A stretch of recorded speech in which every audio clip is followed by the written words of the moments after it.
کرکرا ہو جائے یا نکال دیے جائیں، نہیں، خالدین فیہا، ان باغوں میں پھر ہمیشہ ہمیشہ رہیں گے۔ انعام اللہ بتا رہا ہے، رضی اللہ عنہم ورضوا عنہ۔ تو یہ صحابہ کرام کے لیے نہیں، سب کے لیے فرما رہا ہے، جو یہ کر دیں گے اللہ ان سے راضی ہو جائے گا، وہ اللہ سے راضی ہو جائے گا۔ اس سے بڑا انعام کوئی نہیں۔ کیوں اللہ کیوں راضی ہو جائے گا؟ بھائی جو مطالبے میرے تھے، جو میں چاہتا تھا کہ یہ کام کر کے دکھاؤ، تم نے کر دیا، شاباش، میں خوش ہو گیا کہ تم نے میری مرضی کے کام دنیا میں کر دیے سارے۔ خوش ہونا نہیں، سرٹیفکیٹ دیجیے، میں خوش ہو گیا۔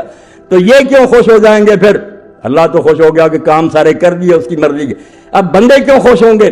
بندوں کو یہ بتایا کہ باغ ہیں، نہریں ہیں، محلات ہیں، مگر جب وہاں جائیں گے تو جیسے ابن عباس فرماتے ہیں، اللہ کی قسم یہاں ہمیں صرف نام ملے، ہم سنتے ہیں باغ ہے، محل، یہی ذہن میں آتے ہیں کہ یہ محل بنے، نہیں، جب وہاں جائیں گے فرماتے ہیں اللہ گواہ ہے، آپ دیکھیں گے نہ وہاں یہ محل ہوں گے، نہ یہ دودھ ہوگا، نہ یہ کیلے ہوں گے، وہ چیزیں ہی اور ہیں، مگر اس کا بیان اللہ کیسے کرے؟ ہماری ڈکشنری میں وہ لفظ نہیں۔ وہاں جائیں گے تو پھر خوش آ جائے گا، او ہمارے اندازے، ہمارے قیاس اور گمان سے تو بہت زیادہ مل گیا، نحال۔ فرمایا اللہ خوش ہو جائے گا کہ میری منشا کے مطابق کام، یہ خوش ہو جائیں گے کہ جتنے وعدوں سے ہم سمجھتے تھے یہ تو اس اندازے سے بہت زیادہ مل گیا۔ اولئک حزب اللہ، اللہ کی جماعت صرف یہی ہے۔ باقی جو کہتے ہیں ہم بھی اللہ کی جماعت ہیں، مسلمان جھوٹے ہیں، بکواس کرتے ہیں کہ اللہ اور رسول کو ماننے کے دعوے کرتے ہیں، دشمنوں سے دوستی کرتے ہیں۔ الا ان حزب اللہ هم المفلحون، سن لو کہ صرف اللہ کی پارٹی فلاح پائے گی اور کامیاب ہوگی، باقی تباہ ہو جائیں گے، دوزخ کا ایندھن بنیں گے، جلا دیے جائیں گے گندے دانے، مومن جیتیں گے۔ ایک آیت اور پڑھ لوں تاکہ یہ جو نا دو قومی نظریے کو ختم کر لیں، شروع سے آخر تک پڑھیں۔ یہ بھائی کوئی سیاسی بات نہیں کہ ملک بن گیا ختم ہو گیا، یہ کلمے کی تقسیم ہے۔ جو مانتا ہے وہ ایک قوم ہے، جو نہیں مانتا وہ کافر دوسری قوم۔ رشتے نہیں ہو سکتے، وراثت نہیں مل سکتی، کوئی تعلق نہیں ہے۔ باپ میرا فوت ہوتا وہ معاذ اللہ کافر ہوتا، میں مسلم ہوتا، لا یتوارث اہل ملتین، دو ملتیں بن گئی، اب تم سے وراثت نہیں رہ سکتے۔ ہاں میں مروں میرا باپ نہیں ہے، سب بات اتنی تقسیم اللہ کا دین کہتا، تم مٹانا چاہتے ہو کہ کافر مسلمان ایک ہو جائے۔ یہ دوسری آیت ہے سورہ الممتحنہ، اس میں اللہ نے کہا قد کانت لکم اسوۃ حسنۃ فی ابراہیم والذین معہ، کہ یہ جو تمہیں کہا جا رہا ہے کہ چھوڑ دو ان سارے رشتہ داروں کو، یہ کوئی نیا مطالبہ؟ قد کانت، پہلے سے یہ مثال تمہارے سامنے نہیں ہے۔ تمہارا باپ ابراہیم عراق میں پیدا ہوا تھا، وہاں باپ آدر تھا، اس کی قوم اور برادری تھی، اس کا حکمران تھا نمرود۔ تو ابراہیم علیہ السلام اور اس کے ساتھیوں کا نمونہ تمہیں یاد نہیں رہا؟ یہ مکے والوں کو کوئی بھولا ہوا نہیں تھا، وہ فخر یہی کرتے تھے کہ ہم بیت اللہ کے متولی ہیں، ابراہیم علیہ السلام کی اولاد۔ ساری داستان یاد تھی کہ وہاں آگ میں پھر کیوں تمہارا باپ پڑا، کیوں ابراہیم نے اپنے باپ کو کہہ دیا کہ ابا جی سلام، بس میں جا رہا ہوں، میرا تیرا کوئی تعلق نہیں۔ اللہ نے اس کا حوالہ دیا کہ تم دوستیاں پالتے ہو، تمہیں دو قومی نظریہ قرآن کی روشنی میں نظر نہیں آتا، کافر اور مسلم کو ایک کرنا چاہتے ہو۔ قد کانت لکم اسوۃ حسنۃ فی ابراہیم والذین معہ، تمہارے لیے مثال چلی آ رہی ہے ابراہیم علیہ السلام اور اس کے ساتھیوں کی۔ اذ قالوا لقومہم، جب انہوں نے اپنی قوم کو للکار کر کہہ دیا، یہ دو قومی نظریہ، انا براء منکم ومما تعبدون من دون اللہ، کہ ہم اعلان کرتے ہیں کہ ہمارا تمہارے ساتھ بھی کوئی تعلق نہیں، آج سے تم ہماری برادری کوئی نہیں ہے، کوئی رشتہ نہیں، براء منکم، تم سے بھی قطع تعلق، اور اللہ کے سوا جن کو تم پوچھتے ان پر بھی ہم پھٹکار دیتے، لعنتین معبودوں پر ہم نہیں مانتے۔ اور آگے آ گیا پھر بالکل دو قومی نظر، کفرنا بکم، ہم نے تمہارے مذہب کا انکار کر دیا، ہمارے راستے جدے ہو گئے۔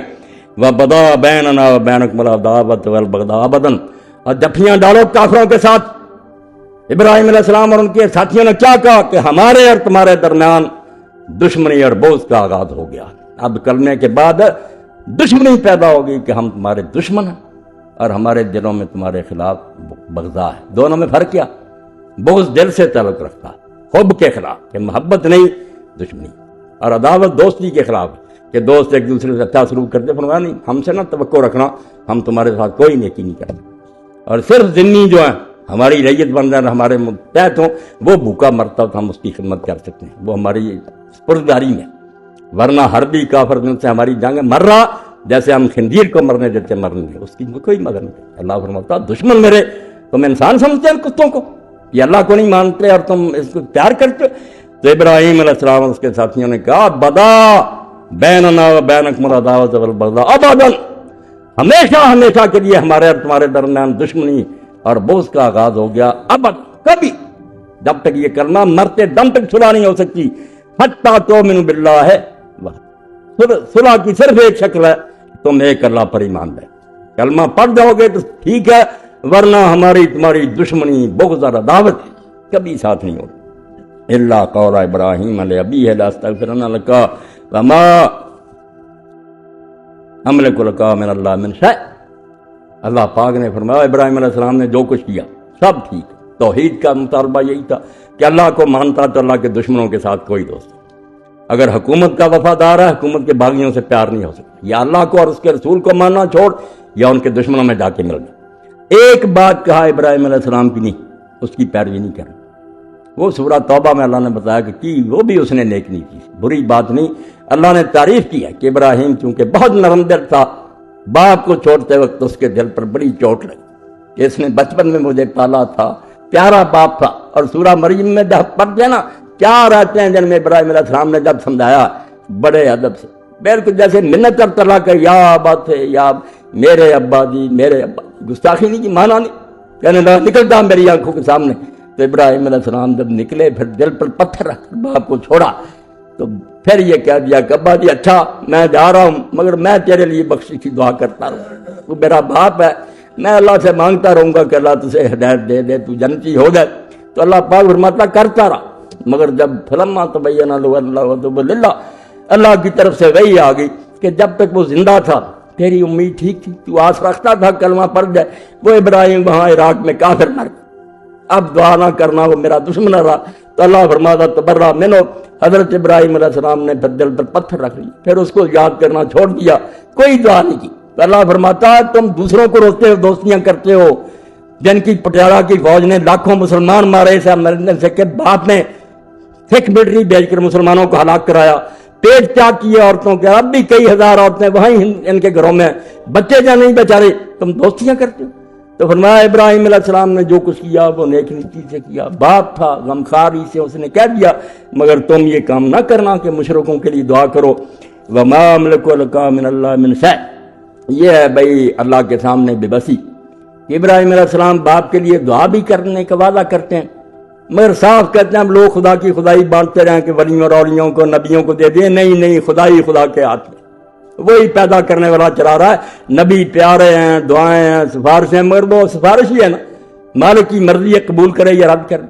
تو ابراہیم علیہ السلام نے جب کہا ابا جی دعا کروں گا, تو ساتھ ہی کہہ دیا کہ ابراہیم علیہ السلام کے پاس کون سا دور ہے کہ وہ منوا رہے گا. قرآن کو پڑھا کرے تو ہی سمجھ آئے کہ ماشاء اللہ کے بغیر چارہ نہیں. بھائی اللہ تو چاہے گا. فرمایا وما املک لک من اللہ من شیء, میں اللہ سے بچانے کے لیے ابا جی آپ کے لیے کچھ بھی نہیں کر سکتا, میرے بس میں کچھ نہیں کہ میں چھڑا لوں, منت کروں گا, دعائیں کروں گا. اور بعد میں جو دعا فرمائی ہے ابراہیم علیہ السلام نے ان کے ساتھیوں, یہ ان دنوں آپ نوٹ کر لیں, پابندی لگ چکی ہے نا کہ دعائے قنوت نازلہ نہ پڑھو, فوج کے ذریعے اور پولیس کے ذریعے ہمیں بے بس کر دیا کہ ظالموں کے مقابلے میں دعا بھی نہ کرو. چلو اپنی اتحیات میں پڑھ, سجدوں میں پڑھ, قنوت وتر پڑھے, اس وقت کوئی سپاہی نہیں سنیں گے. ان کو ظالموں کو کریں, آپ اللہ سے کہیں. بہت اونچی دعا ہے ابراہیم علیہ السلام کی, ان کے ساتھیوں کی, ہر بچہ اور ہر جوان یاد کرے. جب اتنا بڑا کام کیا, باپ کو چھوڑا, برادری کو چھوڑا, بستے گھر جو تھے چھوڑے, جیل بھگتی, بعد میں نمرود میں آگ میں ڈالا, چل پڑے. 3 آدمیوں کا قافلہ صرف, ابراہیم علیہ السلام ہے, بھتیجا لوط ہے, ایک بیوی سارا. بڑے ملک میں سے کوئی نہیں چلا, 3 مسافر چل پڑے, اور کوئی پتہ نہیں کہاں کہاں کے دھکے کھانے پڑیں گے. تو اس وقت جو دعا کی, یہ سب لوگوں کو ہر وقت کرنی چاہیے, ہر مشکل کا حل ہے. ربنا علیک توکلنا, اللہ ہم نے یہ قدم اٹھا دیا, مگر ہم سمجھتے ہیں کہ یہ کوئی آسان بازی نہیں, یہ کھیل نہیں ہے. مشکلات آئیں گی, پریشانیاں آئیں گی, خدا جانے دوسرے ملکوں میں ہمارے ساتھ کیا ہو. ربنا علیک توکلنا, یہ سہارا ہے مومن کا, جس کی وجہ سے یہ جرأت کرتا ہے کہ ہمارے رب ہم نے تیرے اوپر بھروسہ کیا, سارا کام اپنے تیرے حوالے کر دیا, اب تو بہتر جانتا کہ ہمارے ساتھ کیسے کرنا ہے. ہم نے سارا کام جو زیادہ سپردم بتو مایا خیشرا, تو دانی حساب کم و بیشرا, تھوڑے بہت کا حساب جانتا ہے تو, ہم نے تیرے سپرد اپنا کام کر دیا.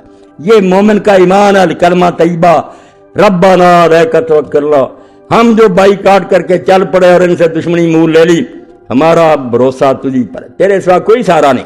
وَإِلَيْكَ نَبْنَا,